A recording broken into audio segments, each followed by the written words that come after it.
मेरे प्रिय साथियों एवं मेरे प्रिय छात्रों, संधि प्रकरण के अंतर्गत हमने संधि के 3 प्रकार बताए थे। तो हम प्रथम रूप में पढ़ रहे थे स्वर संधि। स्वर संधि के 7 प्रकार होते हैं। इनमें से 6 प्रकारों के विषय में हम विस्तृत रूप से चर्चा कर चुके हैं। अब 7वां प्रकार हमारा आता है प्रकृति भाव संधि। वैसे अगर देखा जाए छात्रों, तो स्वर संधि के केवल 6 ही प्रकार होते हैं। 7वें प्रकार को हमें संधि के अंतर्गत नहीं लाते, लेकिन कहीं कहीं 7वें प्रकार का भी प्रयोग किया गया है। यदि बहुविकल्पी या वेरी शॉर्ट क्वेश्चन के अंतर्गत पूछा जाता है कि स्वर संधि के कितने प्रकार होते हैं, तो हमें केवल स्वर संधि के 6 ही प्रकार बताने हैं, 7 प्रकार नहीं बताने। स्वर संधि के 6 प्रकार होते हैं। तो प्रकृति भाव संधि का ना कोई सूत्र है और ना ही इसकी गणना स्वर संधि के अंतर्गत की जाती है, लेकिन फिर भी प्रकृति भाव संधि के विषय में हम थोड़ा सा जान लेते हैं कि प्रकृति भाव संधि क्या होती है। प्रकृति भाव संधि हम उस संधि को कहते हैं जिसमें किसी भी शब्द के द्विवचन के रूप में अंत में ई, उ, ए और ऐ, यानी कि ई, उ, ए, ऐ ये स्वर आते हैं, और इनके पश्चात जो हमारे स्वर होते हैं उनमें से कोई भी स्वर आता है तो उसका प्रकृति भाव वैसा ही रहेगा, यानी कि हम उसके रूप को परिवर्तित नहीं करते, उसमें संधि का विशेष रूप से ध्यान नहीं रखा जाता। जैसे उदाहरण के लिए पुष्पे ईक्षते, पुष्पे ईक्षते, हमारा इसका संधि विच्छेद हो जाएगा पुष्पे प्लस ईक्षते। अब इसमें देखिए पुष्पे प्लस ईक्षते, हमारा जो शब्द है सेम वही है, पुष्पे ईक्षते, और हमारा जो संधि विच्छेद हो गया यहाँ से हो गया पुष्पे प्लस ईक्षते। तो इसका प्रकृति भाव संधि का उदाहरण यही है कि प्रकृति का मतलब है नेचुरली, जो चीजें नेचुरली हैं, यानी कि जो शब्द नेचुरली है वो एज इट इज ही रहेगा, उसे हम चेंज नहीं कर सकते। दूसरा उदाहरण है गुरु आगच्छता, गुरु आगच्छता, इसका हमारा संधि विच्छेद हो जाएगा गुरु प्लस आगच्छता, गुरु प्लस आगच्छता।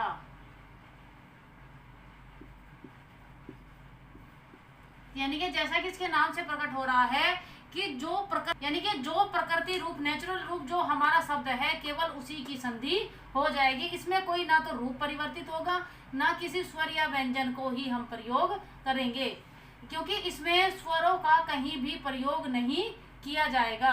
यानी कि जो स्वर हमारा है ए है, ई है, वो ऐसे के ऐसा ही रहेगा, इसीलिए इसका नाम प्रकृति भाव संधि रखा गया है। तो प्रकृति भाव संधि का प्रयोग बहुत ही कम किया जाता है। यदि स्वर संधि के प्रकार पूछे जाए तो केवल हमें 6 ही प्रकार बताने हैं, हमें इसके 7 प्रकार नहीं बताने। प्रकृति भाव संधि का प्रयोग बहुत ही कम मात्रा में किया जाता है, ना ही इसका कोई सूत्र है और ना ही इसका प्रयोग हमारे एग्जाम में किया जाता है।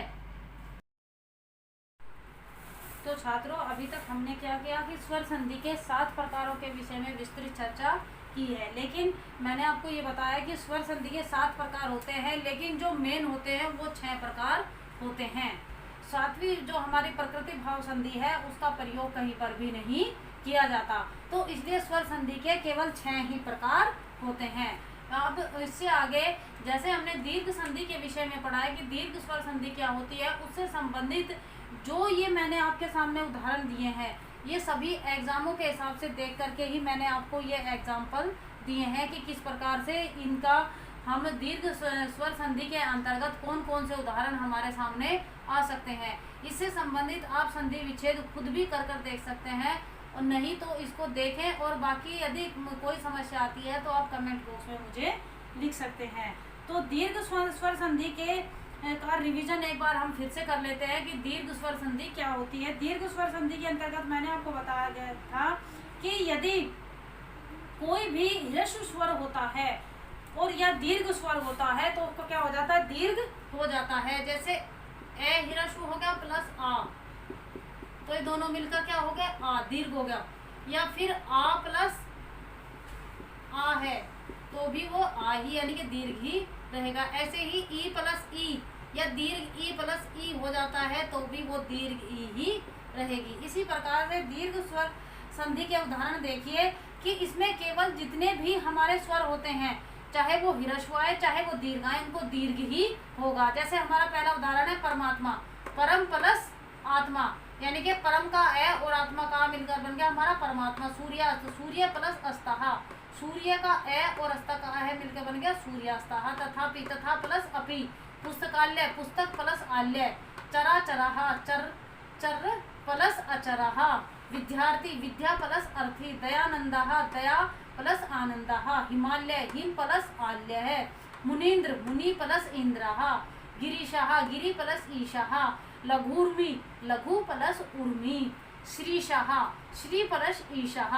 यहाँ पर श्रीशा में देखो श्री की जो ई है यानी कि दीर्घ ई और दीर्घ ई को मिलकर क्या होगा, दीर्घ ई हो गया। वधुत्सव, वधु प्लस उत्सव। पितृ ऋणम, यहाँ पर रिरी को, रिरी और री को इसको क्या हो गया, री हो गया, यानी कि रिरी को रे हो गया। गुरु उपदेशा, गुरु प्लस उपदेशा। पृथ्वीश्वरा, पृथ्वी प्लस ईश्वरा। कवीन्द्रः, कवि प्लस इंद्रः। नदीन्द्रः, नदी प्लस इंद्रः। महिषा, मही प्लस ईशः। लघु उपदेश, लघु प्लस उपदेशः। भानुर्जा, भानु प्लस ऊर्जा। वधुत्तमः, वधु प्लस उत्तमम। चूर्मः, चमूर्जः, चमू प्लस ऊर्जः। ह्रोत्रणम, ह्रोत्र प्लस ऋणम। रोत्रकारः, रोत्र प्लस ऋकारः। रविशः, रवि प्लस ईशः। कविशः, कवि प्लस ईशः। लक्ष्मीशः, लक्ष्मी प्लस ईशः। महतिच्छ, महति प्लस इच्छः। सूक्ति, सु प्लस उक्ति। भू, भूधर्वम, भू प्लस उधर्वम। मातृणम, मातृ प्लस ऋणम। दातृणम, दातृ प्लस ऋणम। भानुदय, भानु प्लस उदय। मातृकारः, मातृ प्लस ऋकारः। गिरीन्द्रः, गिरि प्लस इंद्रः।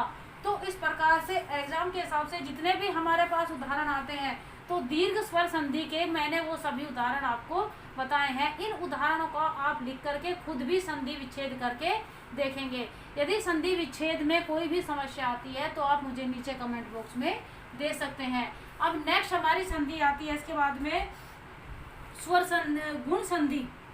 उसका फिर हम जैसे हमने इसका एक रिवीजन किया है ऐसे ही अब हम रिवीजन करेंगे गुण संधि का। तो छात्रों मेरे चैनल को लाइक और सब्सक्राइब करना न भूलें।